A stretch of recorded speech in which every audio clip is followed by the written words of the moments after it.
এবার গ্রামে গিয়ে আমরা খেজুরের রস সংগ্রহ করা দেখতে গিয়েছিলাম।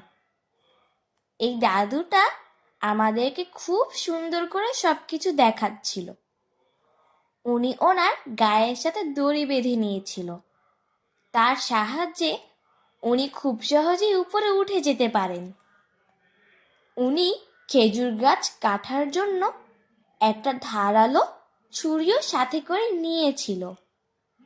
সেই ছুরিটা দিয়ে উনি কি সুন্দর করে গাছ কাটছে দেখো। ওখান থেকে একটু একটু করে রস কিন্তু অলরেডি পড়তে শুরু করেছে।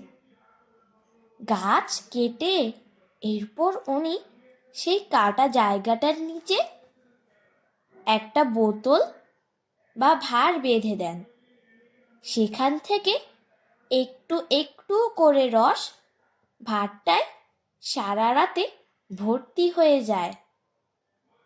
আমরা ওই দাদুকে বলে আসলাম, দাদু কাল সকালে এসে রস খাবো কিন্তু। এইভাবে এই মজার অভিজ্ঞতা কি মজার ছিল। গ্রামে এইসব করতে কিন্তু খুব ভালো লাগে। শহরে এই বিল্ডিংয়ের মাঝে বন্দি থাকার চেয়ে প্রকৃতির মাঝে হারিয়ে যাওয়ার যে একটা সুখ, সেটা গ্রামে না আসলে তোমরা বুঝতেই পারবে না।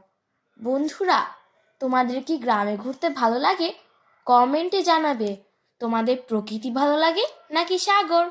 আল্লাহ হাফিজ বন্ধুরা, সবাই ভালো থেকো।